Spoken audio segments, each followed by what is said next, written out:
Okay, folks, I'm going to show you some very basic Substance Painter techniques. Want to just get you into Substance Painter and allow you to texture in 3D. Texturing in 3D is way more fun than texturing in Photoshop. Um, don't get me wrong, I like Photoshop, but if I'm going to paint on a 3D model, I'd rather paint in 3D. And Substance Painter is basically Photoshop for 3D on steroids. It is very, very powerful. It is what all the pros use these days. Every game you've ever seen in the past like 5 years that's awesome. Maybe longer. I forget when it came out, but basically all the coolest games in the past few years, definitely everyone's using Substance to paint the textures. Okay, so that being said, this website right here, I'm showing you the website. Since you are all students, you can go download the program for free. You can go download the program for free. Students and teachers, they give you a free 1-year license for it, which is really cool. It's really neat that they do that. So yeah, go here, and here's the exact website. It's education, and if I scroll down a bit, you see students and teachers get my free license. And of course the school also. The school has it on the school machines as well. This is just if you want to download it for your personal use at home, or if you're an online student and you cannot come into the computer labs, then yeah, go download this for free. It's awesome. It will make amazing textures for you. I would say way better than what you can do in Photoshop, but definitely it's easier to create awesome textures without the hassle of having to paint onto UVs that are flattened and confusing. Okay, anyways, so this is where, this is the website where you can go download it for free. I encourage you to do that. You'll basically just need to, they have instructions in here, but you're basically just going to need to take a photo of your student ID and email it to them. And usually you'll get like a response within an hour or two, sometimes faster, but they'll basically email you with your license and give you instructions on how to download everything, and they give you the whole suite. We're just gonna talk about Substance Painter, but there's a whole suite. There's a couple other applications they provide as well, which are pretty cool. But that's a topic for more advanced scenarios. Okay, so I'm gonna go ahead and close this now, and now that you've seen it. I definitely would encourage you to go get it. Oh, I hate this. You can never close. All right, I had to use my mouse. For some reason, closing Chrome windows with my pen doesn't seem to work very well. Anyways, yes, I do want to mention this as well. Use a Wacom pen or a digitizing pen of some sort. I'm using right now my Cintiq Companion, and I've kind of pointed my camera down a bit so you can kind of see what I'm doing a little. So, and I've got my keyboard over here, so I'm going to be using hotkeys off screen, but I figure that's kind of more important to show you than my face as much. Anyways, so yeah, you should definitely use a Wacom tablet or a Cintiq or something along those lines, something similar or comparable. You should not be using a mouse to do this sort of stuff. Okay, so this is it. This is the interface, and it's pretty sweet. Mine is going to be, I have the latest version. When you download the free student license, it's great. They just update it. You get all the updates. So I've got the latest updated version. I just updated it like a couple days ago. And the school, though, at the school does not have the latest version at the moment. They will. I mean, they'll update it soon enough. But at the moment, it's a little bit backdated for various reasons I don't want to get into. But basically, they have a little bit of an older version right now. So your UI might look a little different than mine. My windows are in slightly different places and so forth. No big deal. It's they still have a lot of the same tools. They've added new tools and new stuff, but don't worry about that. You'll be fine. You'll figure it out. And my video again is showing the newest version, but the process should be the same. Okay, so speaking of process, I had in my UV mapping of the potted plants video, I talked about exporting. So in that video, I did the export. Now I'm going to do the import here. So file, new. So it's not like you're doing file import, you're doing file new. So we're going to start a new project basically. And then in this, right now mine's set for Unreal Engine because that's what I use a lot. But I'm going to switch to this. In this case, since I make all my students, I make my students do Unity. I'm going to switch this to Unity. In fact, so in the older version, okay, so this is a little bit different. In the older version that's at the school right now, I was just doing it this morning, and they have basically different settings. They have Unity 5, and it says Unity 5, metal roughness, you know, and so it's a little bit, there's 3 different versions of Unity basically. It looks like they've consolidated it. Looks like they've consolidated it all to this Unity 5 algorithmic. So yeah, some of these other ones would probably work too. It'd be fine, but this is the best way to do it. Unity 5 algorithmic, bam. That's awesome because it sets it up for you so that when you export your textures, the textures are going to be in the right formats and ready to go just to drag right into Unity and hook up, which is fantastic. OpenGL, we want to switch to DirectX. Document resolution, I'm going to go with 2048 for this. It's a decently high resolution for a potted plant, but I would rather have too much resolution and downsample than have not enough and have to repaint. That's how I feel about that. All right. All this stuff about importing normal maps and baked maps, don't worry about that. You don't know how to bake anything anyway, so just skip all that. But the one important thing, the crucial part that you can't go without, you want to set these things up like I just did. The one thing you can't skip is this right here, mesh. No mesh selected. This is where you load your model. Like, you can't really skip this because you have to load a model. So click select, and I'm just going to navigate to my directory. Where is it? There we go. All right, my files, potted plants, scenes, and I've got plant FBX. I also have an OB. Oh no, I didn't. Okay, I didn't export the OBJ in there. So again, FBX and OBJ. FBX is better if it works, and it should work in this latest version. Yeah, it works fine in this version. So again, if you're working at the school, you may have to do an OBJ. And again, I have instructions on how to export the OBJ on the potted plants UV mapping video. Okay, so let me shut my window because there's people yelling outside. All right. So here we go. We've got it in the scene now. So here's the 3D model, right? Here's the 3D model, and here's the UVs. So I should mention my wacom settings. This is something that I usually talk about pretty early in the semester, but things have sort of shuffled around, and now I don't really talk about it as early because we don't use the tablets as early in the semester now. So let me show you what I mean. Let me get my start menu going. So if you go to your start menu, if you have a Wacom tablet or Cintiq or anything like that, you're going to have this tablet properties window right here, this one right here. So this tablet properties window, something I would really encourage you to do if you're using any sort of 3D program, is this included. I use it for Maya as well sometimes, but anything you're doing in 3D, if you're using a tablet for 3D, this is a much better configuration. First of all, it defaults to double click right here at the top of the pen button. Double click is useless. That's stupid. All you have to do is tap, right? And then down here at the bottom of the pen button, middle click, I've changed it to middle click. The defaults are like right click down here and double click up there, which is just stupid. Right click I do like right click. It's good for nice marking menus, and it's good for zooming. But anyways, this configuration, middle click at the bottom of the pen and right click at the top of the button, that configuration here makes this setup perfect for navigating in 3D, because now I don't need my mouse at all.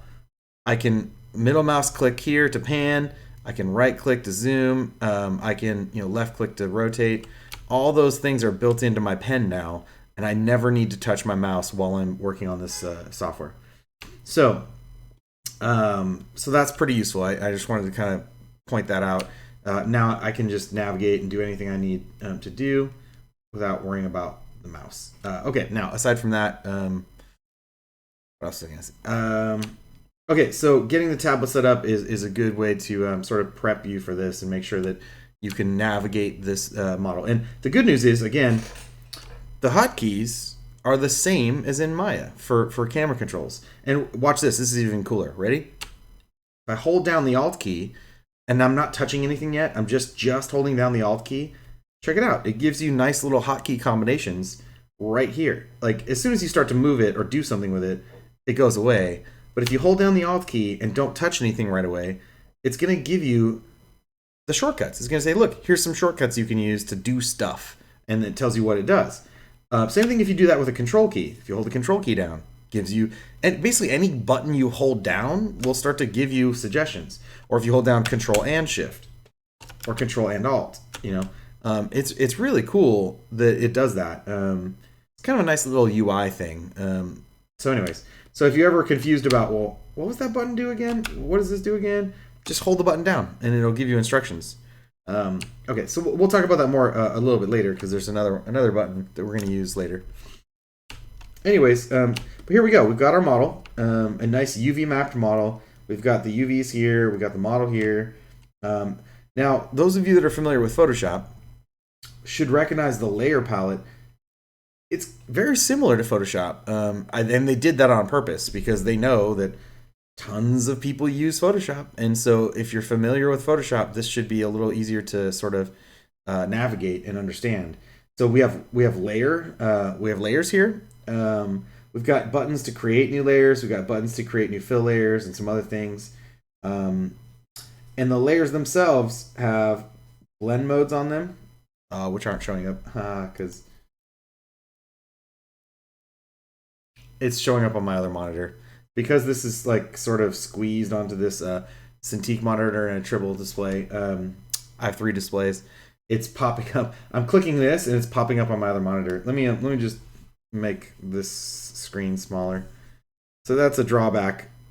That's a drawback to having a multiple monitor system, I guess. Sometimes they don't behave quite right. So now if I click this, no, it still wants to show up on the other monitor. Okay, whatever. So if you click this, you're going to see the blend modes, and you could select the blend modes from here. That's really annoying, actually. It's probably because this is not my primary monitor. It's popping up on my primary monitor.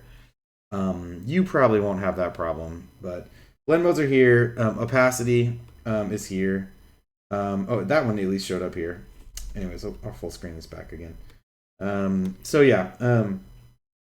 Blend modes are here, opacity's here, and you could just paint. You could just dive in and start painting as if it was Photoshop.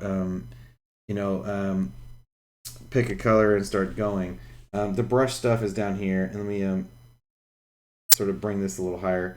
You have to forgive me. I'm on my Cintiq Companion. It's a 2K screen, but it gets a little crowded because I can't really take advantage of my dual monitors, or 3 monitors rather, because I'm trying to demo for you guys. I want to make sure that you see everything I see. Anyways, but yeah, the brush settings are down here, and I could choose a color, and I can start painting. I can paint height. I can paint metallicness, normalness. There's all kinds of stuff I can paint and play around here. But let's talk about what some of the real super powerful stuff is on here. I can block something in really fast. I can layer in some nice materials really quickly. And this is one difference in the UI, by the way, from the older version right now to the newer version. The shelf stuff here, there's the textures, materials, smart materials. This whole part of the UI was down here. It was down at the bottom before. Now it's not. Now it's on the left hand side here. And it's basically you could select the things. I'm just give myself as much room as I can.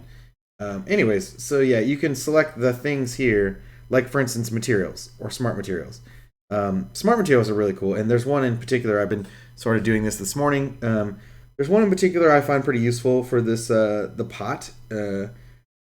It's not the only thing you could do. I mean, you could do marble. You could do all kinds of stuff. Get creative with it.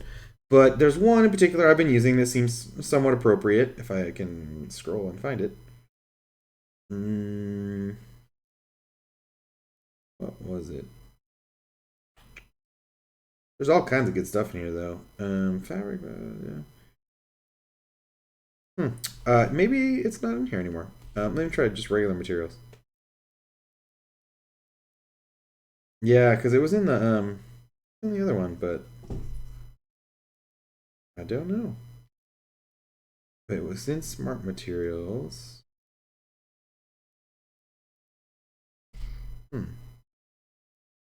Well, let's try a different one then. Let's pick something that sounds appropriate. Fabric, not so much. Fiberglass, not so much. Gold would be crazy. Iron, maybe, but that's crazy. Leather, not really appropriate. Marble could work. Plastic would work, but seems kind of cheap. Rubber, not so much. Steel. Oh, and by the way, there's also wood could work. Let's just do wood. So what I can do is I can drag this. I can take this smart material, in this case the wood. I'm going to just drag it over to my layers. And what that does is it puts this material across the entire model. I'll zoom in and show you a nice close-up of it. Puts the wood across this entire model. And it's got all kinds of stuff to it. This material is not just a texture. It's not just an image. It's got well, this one actually doesn't have all that much actually. It just has two pieces, I guess. It just has the wood texture and then a dirt layer. So that's cool. Anyways, and then it's got set to normal, and there's blend modes within. But this is a layer group basically. And so layer groups, you can have layers within layers within layers within layers. This is one of the things that's very powerful about Substance Painter, but also one of the hardest things to really kind of wrap your brain around is that there's like layers within layers, there's layer masks, there's masks within layer masks, and it gets really convoluted and kind of crazy. That's the one thing that's really sort of challenging to learn about this software. So you'll have to sort of dive in and play around and try to keep it simple. These pre-made materials here, I wouldn't recommend using them constantly because obviously industry professionals will recognize them. But for a beginner, if you want to just tinker around, it's pretty cool. And then you could layer stuff on top of it. You could put this smart material in and then paint layers on top of it to customize it and give some more interest. So we'll get to that later though. So anyways, but I was able to just drag this in as a layer. Now obviously I don't want that layer. I don't want that layer going all the way across everything. I just want it for my plant or my pot rather. So what I'm going to do is mask it off. So to do some masking, again, masking is very similar to Photoshop. First of all, I'm going to right click on the layer and I'm going to click on add black mask. So adding a black mask basically just means, just like in Photoshop, if the thumbnail is fully black, that means that it is completely transparent. That whole layer is completely transparent. So what I'll do is then paint back in. I'll paint back in some information. So now I can just paint it in using the brush. So the brush is sort of on by default. I'm pointing at it with my cursor right now. The brush is sort of on by default right now. And hold on,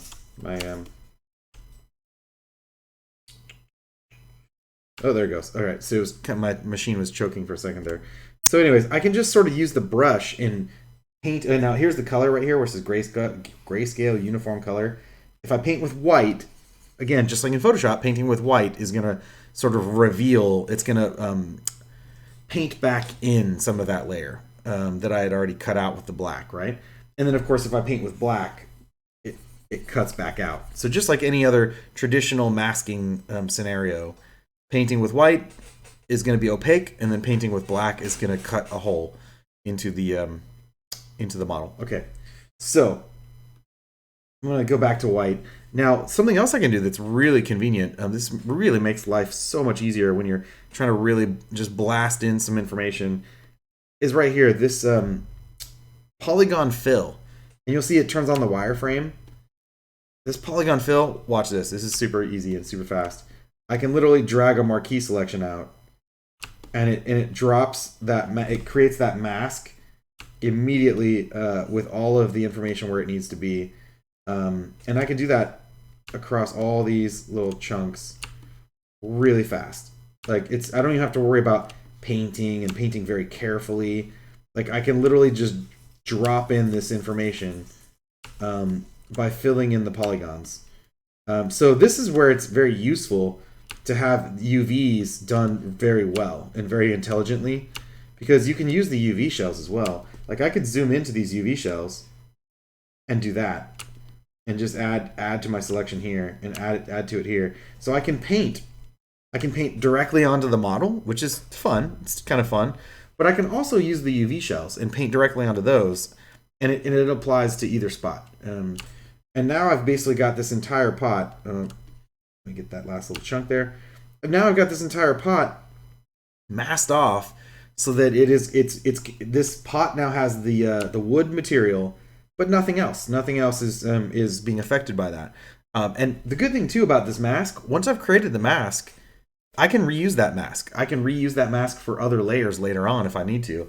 I can copy and paste that mask and apply different layers of stuff to this plant, or the pot. I mean, sorry. Cool. So that's pretty cool. So my cat is spazzing out.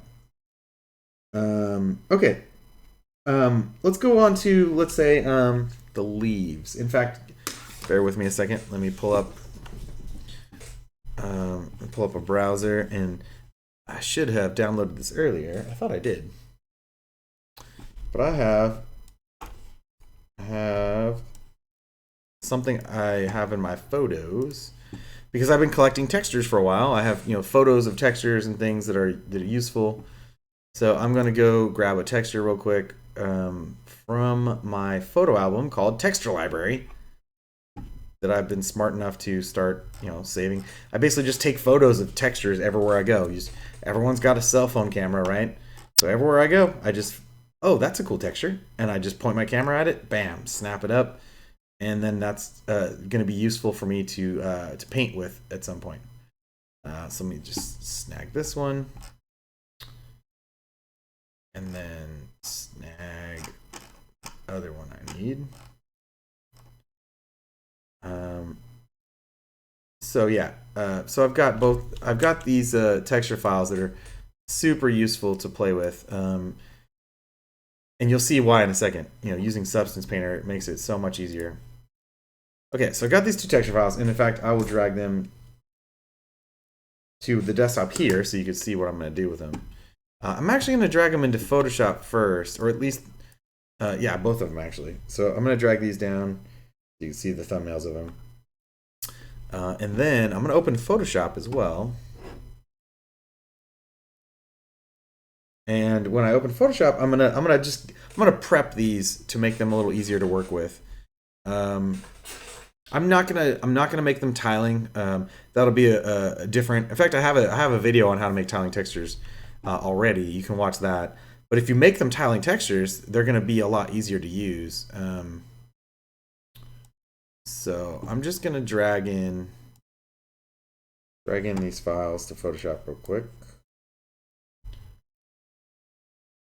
All right, so here's Photoshop. Now I could just drop these in.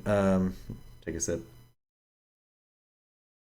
I could just drop these in, just like they are, but they're gonna elongate. They're gonna stretch. They're gonna distort because these images, these photos, they're typical photos, which are elongated rectangles. Blah, can't talk. Elongated rectangles. Which, if you're gonna use these as stencils for Substance Painter, which is what I'm gonna do, it's better to have a square texture, a square image. It's just easier because otherwise it doesn't distort or stretch it. So I'm just gonna crop this down. Oh, actually, what I'm gonna do, make my life easier, I'm gonna type in one one by one. This makes this a perfect square. And then I can just sort of shrink it down and capture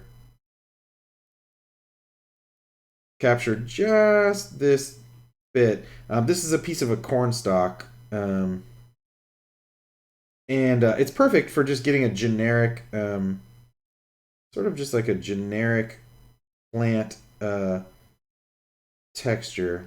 And what I'm going to use it for is the stem of the plant. I'm just going to use this. And there we go. That's probably good. Although, you know what? Let me undo that. I actually just didn't quite get that corner. That's probably good. Okay, so there we go. And it's just a pretty simple texture, but it's got the plant fibers and stuff, which is better than just throwing a solid color on it. And again, ideally, what I should really do is turn this into a tiling texture. Then that would be super powerful. And if you use a tiling texture, you can actually turn it into a smart material, which is really powerful. All right, but moving on. So I'm going to save this. I'm just going to overwrite the file, because that's perfectly fine. Oops. All right.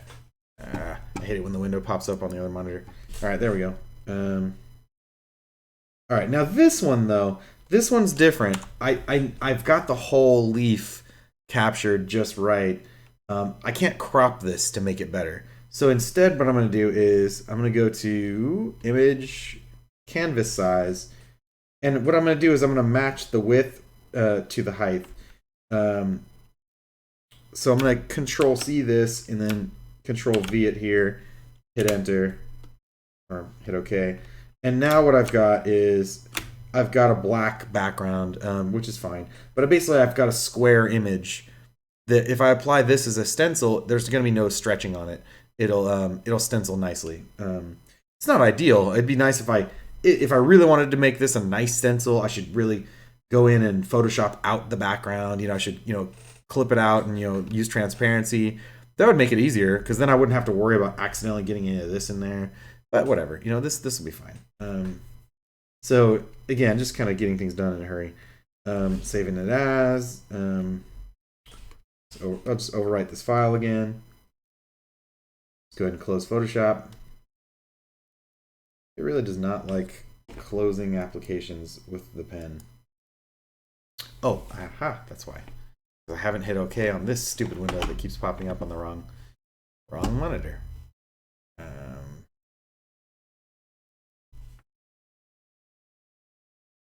There we go. Come on. Sorry, 1 second. If I pull it down here, there we go. Okay. Stupid Photoshop. Close. Go away. All right. Cool. So now we've got a couple image files that are pretty useful. Oh, they moved over here now though. Wow, pesky cat. They moved over to my other monitor. Okay, there they are. Oops, I don't need the recycle bin though. Okay, cool. So here we go. I've got these two image files now, and what I can do now is if I go to textures, oops, there's textures. I can actually just drag these into the textures section. And this is current session. I'm not gonna worry about that. Blah blah. Okay, import.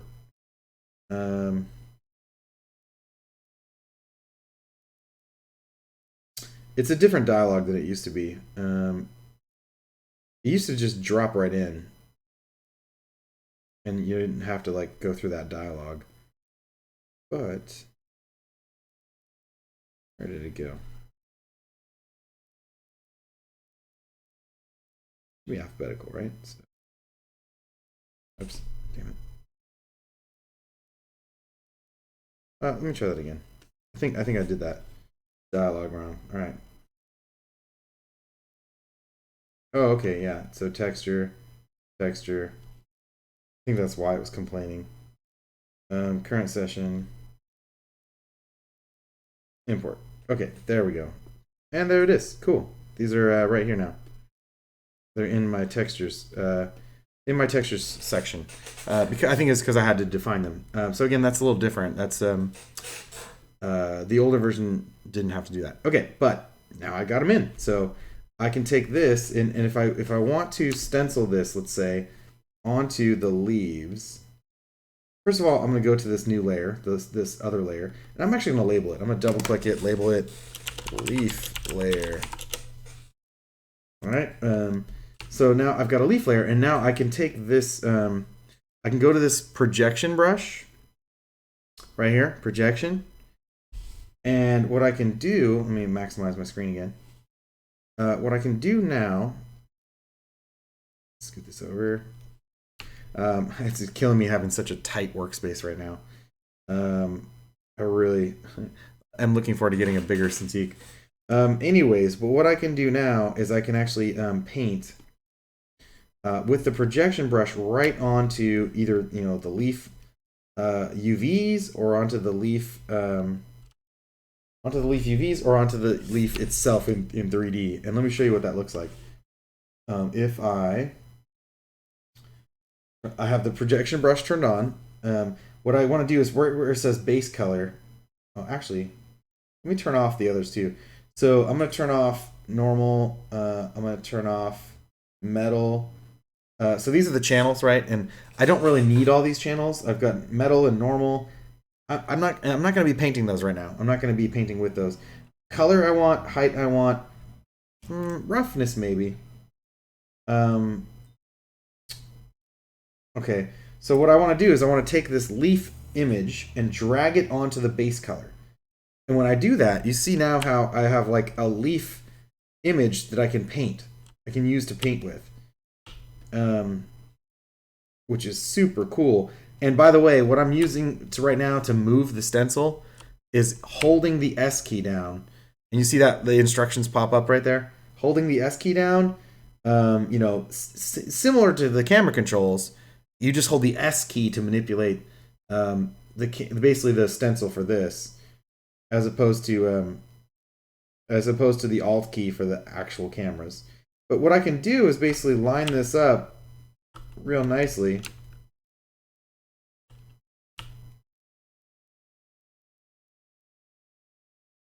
Line this up real nicely, real careful, and then I can just literally spray paint the leaf right onto there. And now, bam, I've got like a perfect leaf image across my whole model. I hate it when this happens. There we go. Okay, anyways, now, and I didn't, okay, roughness, I should have adjusted that. The roughness should be a little higher. It's a little too glossy. I mean, leaves should be a little bit shiny, but I think I left it a little too glossy, so I'm going to turn that back up, which is fine. I'll leave it alone for now. Oh, height. You know what I can do, too? This will be fun. Let's play with this. Let's see if this works. Let me drag this image onto the height as well. So I can actually use the image, the photograph. I can use it to control the height and the color. And sometimes it works out pretty well. Sometimes it gets a little crazy. So I could try that. I could try to like blast in some height information. And that looks okay. But I can tone it down. I can tone it down pretty easily with by washing across it with a lower height value later if I turn off the projection. But that's kind of cool because it gives me a great starting point for the height. It gives me some nice textury sort of feel to it. I still need to do the other side of the leaf though. So let's find that here on the UVs. Where did I put? There it is. Wait, no. Where is it? Put it in here somewhere. I swear. Oh, there it is. Yeah, okay. So yeah, let's take this other leaf. Take this other leaf on the UVs. And I'll line it up just nicely. And once again, I can just sort of blast in this painting information. and now I have the leaves have pretty solid texture on both sides of it. Now this is pretty quick and dirty. There's a lot of fine tuning you can do in hand painting and stuff like that. But starting with a photo and and getting a base paint down on it real fast, it's a great way to just really blast out textures that look pretty good. Now again, the roughness. The height map could be a little bit much on this. It's a little bit like dramatic, a little bit dramatic. But it's nice to have that in there at least, because then I have the option to sort of water it down or turn it off for that layer and hand paint it. In class in the morning I was hand painting it, so I was going in and hand painting some of the sort of stemmy kind of things. It looks like it might be inverted too, but who knows? Okay, so and then again, having these on layers, just like in Photoshop, if you break things into layers more often, the more you break things into layers, the easier it is to make tweaks and adjustments. Because I can right click on this and I can add masks. I can add filters. There's like filters like blurring, and there's like filters like hue, saturation, and value, like stuff like that. So there's a lot of filters and things that just make it so much easier if you've taken the trouble to break things onto layers and use layer masks and basically use non-destructive editing techniques. That's going to make your life a lot easier. Okay, so far I've shown you dragging some smart materials. You got these smart materials over here. There's materials as well. Materials and smart materials. The big difference is that the smart materials, they can see the shape of your model and they apply masks. They apply masks to your model, like let's say dirt or grunge, things like that. They know to apply those materials basically based on they apply those materials based on the angles and the curvature or the depth. So that's pretty cool. It actually saves you some trouble. Now you probably want to clean it up a bit or customize it. You don't always want to rely on those masks entirely. You want to hand paint some in, some out, and that sort of thing. But it gives you a great starting point to get grunge and those sorts of things just applied sort of uniformly across your model based on certain curvatures and stuff. Okay, anyways, so I'm done with the projection brush for now, or at least for this layer. Let me add a new layer, though. Add a new layer, which is up here, right here. So I'm going to add a new layer. In this layer, I'm going to label stem layer. And the stem layer, I'm going to go ahead and I'm going to use that, go back to my alphas. Sorry, not my alphas. Textures, there we go. And I want to use this texture. That was why I created this texture file, right?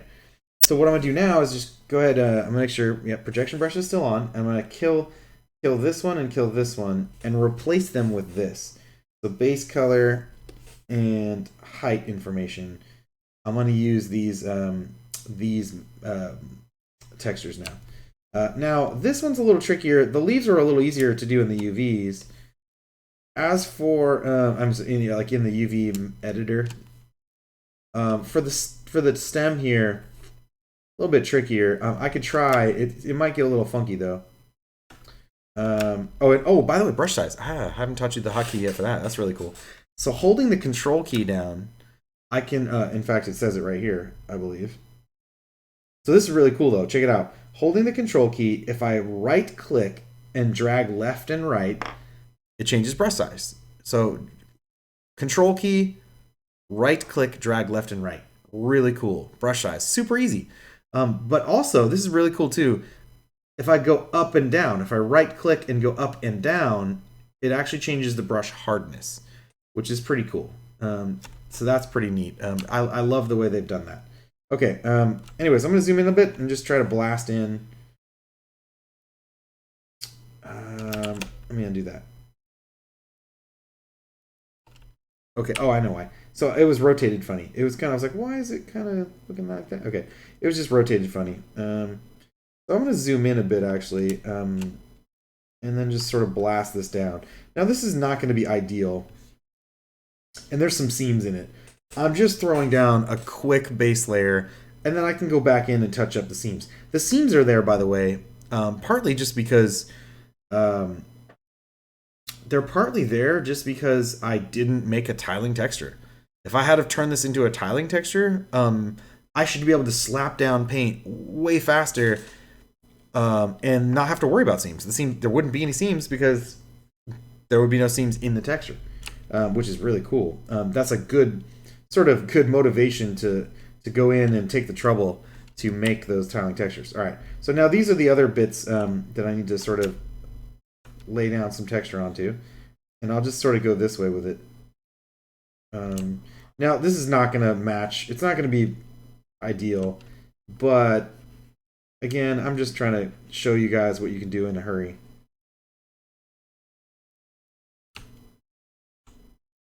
Shrink my brush size a bit, and if I go too fast and if I end up going covering some stuff that's not supposed to be covered, like if I miss, like if I'm not careful enough, and my paint job sort of gets sprayed onto a different piece, it's actually pretty easy just to go back with the eraser brush and just clean up after it, or either the eraser brush or use a mask, so it's pretty easy to sort of lay down paint and then just go ahead and clean up after it later if you want to like blast out some colors to try them out, or again, if you just get really good with masking, just go ahead and lay down a nice clean mask right off the bat.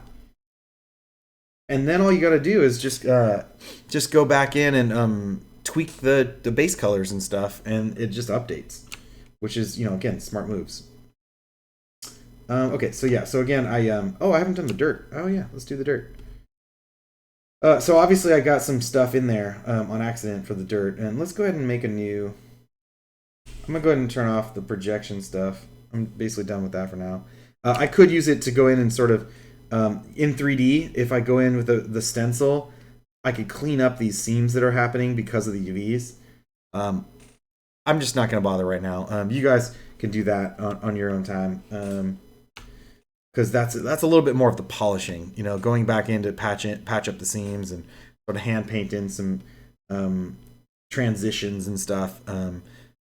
That's in the polish phase, right? Okay, but down here again, we've got this sort of the dirt layer, the soil. So for that, I'm just gonna go back to the polygon fill. Oh, but what I'm gonna do actually is add a new layer. Oh, but instead of adding a new layer, I'm gonna add a smart material. I think there was a smart material that I liked that had. Let's see. Yeah, dirt. Okay. So I'm going to add the dirt smart material, and I'm going to add it, right above the. Oops, let me undo that. I think I put it into. There. Let's see. Let's just put it here, and then I'll just drag it. What is happening? Oh, I know. Okay, never mind. I was freaking out, but it was no big deal. It's just because my stupid properties window. Working on this tiny monitor. Is cramming my workspace a bit. Anyways, yeah, so I just had to make room for this. Okay, so I've got this dirt now, and I'll put it down here. And it's not really showing me anything at the moment.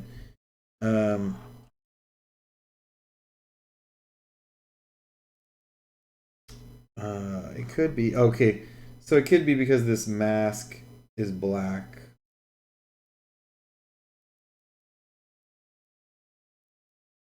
But there's a mask editor on this. So, all right, so this one's behaving kind of funny. It should be applying. I'm just gonna kill it because it's not working like it was this morning in the older version. I don't feel like troubleshooting it right now. Okay, so let's see what else we got. I think there was like could maybe use that mud one.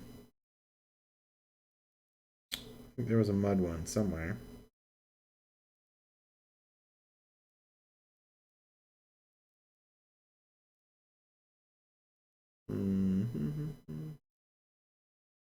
Or let's go to materials. Let's see what we got here. Fabric, iron, leather, mortar, lizard scales. That's fun. Okay, well, grunges maybe? No, those are alphas. Procedural. Well, I don't want to fiddle with it too much and waste time. But the dirt smart material before gave me some nice results. So you can fiddle with it if you want. And my cat is laying on the keyboard. All right, there we go. Anyways,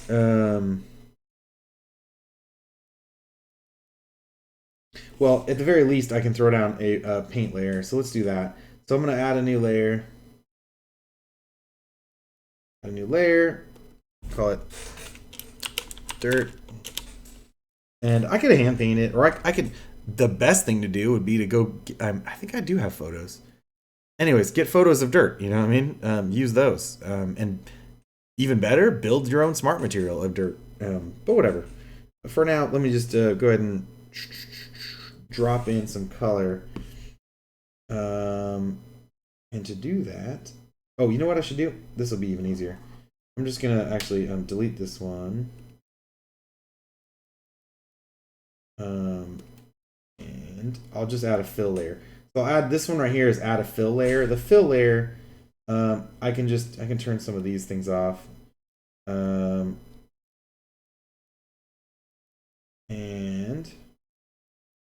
I can pick a base color. It's kind of a kind of a dark brown kind of thing. And then again, of course, I'm going to mask it, right click, add a black mask, and then go back in maybe with the polygon fill and just start adding to it. Although I gotta clean up my leaf layer. Let me go ahead and get this one sort of blocked in first.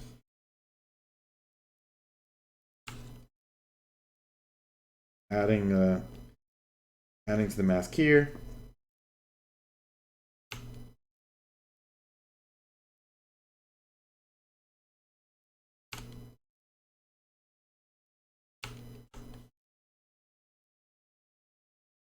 That way I've got the dirt there, and then I just have to clean up where my my leaf or stem stuff sort of spread onto this.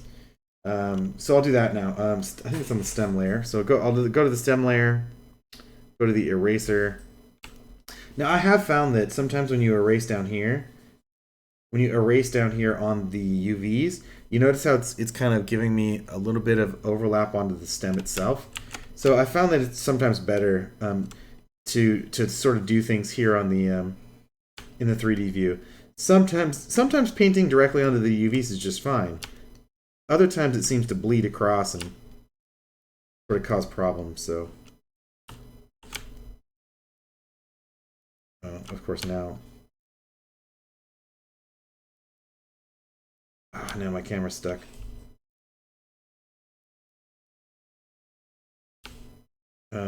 Okay, hold on. Had this happen earlier. Oh, you know what? The F key. Yeah, there we go. So so sometimes I think your camera gets stuck sometimes when you're like you zoom in on accident inside of a model. Like suddenly your camera is trapped inside the model, and it's just you can't move. The camera doesn't move. And I just discovered earlier that if you hit the F key focuses, like it pulls the camera back out to show you the whole model again. And that seems to sort of reset the camera and fix that problem. So anyways, so that's good to know.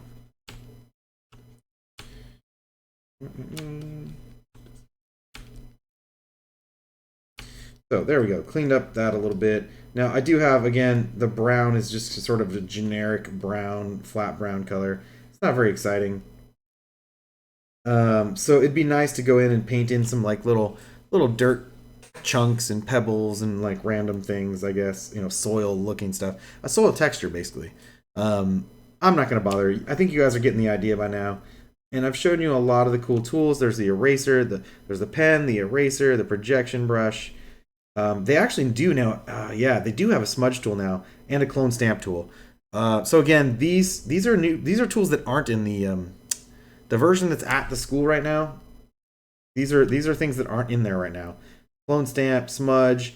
These are really cool. I've used the clone stamp quite a bit at home. It's really cool. But yeah, these are really neat features that they're in the newer versions. So if you're working at home, you kind of have a little bit of an advantage because there's extra cool stuff. There's other things like symmetry and some other things here to play with. I'm not going to dig into too much of that. Oh, there's like export to Photoshop. Bam, just click that button and sends everything to Photoshop for you. And my display keeps kind of choking a little bit. Okay, and so yeah, there's all kinds of fun stuff in here. And again, you've got the blend modes, you've got the opacities, you've got all kinds of things. Add layer, add fill layer. There's all kinds of stuff you can do. Add effect. There's a lot of stuff. If you want to fiddle around and experiment, feel free. But I think I've shown you pretty basically how to get things going and sort of start getting a paint job done. This is just so much. I mean, in my opinion, so much more fun to paint this way and to create a material for things in this software as opposed to just straight up Photoshop. Painting in 2D in order to apply to a 3D model it could just be kind of frustrating and not very easy to do. So yeah, here you go. Now you've got a new tool set to play with. And you're welcome to get in there and start fiddling around. Oh, one last thing I do want to show you. This is kind of cool. The backgrounds for these in the 3D view, you can change the background if you go to the display. Hold on. There's views, viewer settings. You go to viewer settings, which is this little tab here, where it says environment map. There's all kinds of environment maps you can choose from. And they basically, what they're going to do is they're going to change the lighting to give you different lighting scenarios, which is pretty neat. So feel free to pick any of these that you find kind of neat. And then what I was going to say, and you can adjust the brightness, the exposure of it. You can rotate it here, but I'll show you a trick to rotating it in a second. Opacity, like you can show, if you want to see the environment, you can like turn down the blur and you can turn up the opacity, and now you actually see the environment that's creating the lighting. So that's kind of fun. I mean, if you want, it gets a little distracting though. So I like to at least have the blur, sort of turned up a bit. Anyways, so yeah, this is kind of cool. These are in the viewer settings. Oops, didn't mean to dock that up there. These are in the viewer settings, and there is also other things like wireframe stuff, and you can tweak the view in here. There's also let me say shader. Well, anyways, there's like special effects. You can put special effects in here. Oh, and I also do want to mention, I know I'm making this video for you guys to make it easier for you to do your homework, but I would also encourage you to check out Allegorithmic, the people that make this software. Check out their YouTube channel. They have a whole YouTube channel full of tutorials. So if you really want to master this software, all the information you need is out there on YouTube for free. It's very there's tons of videos, and they're very thorough. The only real trick you're going to have is finding videos that are basically for beginners. There's a lot of advanced ones. There are beginner ones too, but there are just so many videos that you have to like sort of dig through their channel to find the ones that are the easiest to sort of learn from. Anyways, okay. So, and what I was going to say, the trick that I was doing here is shift right click and drag. And what that does is that rotates your lighting. Sometimes you're like, especially when you're doing like, let's say depth, if you really want to like get some nice depth on here, you could paint straight to the depth. Let me go to the brush, leaf layer, and I'll scroll down a bit. Let me turn off normal, turn off metal, turn off color, turn off roughness. So I'm just painting height, and I'm gonna choose a height like this. If I wanted to like paint like some bump, some depth stuff, I could do that like this. Try to put in some stemmy stuff. This is what I was doing this morning, and it's pretty fun. Just kind of hand painting some depth information.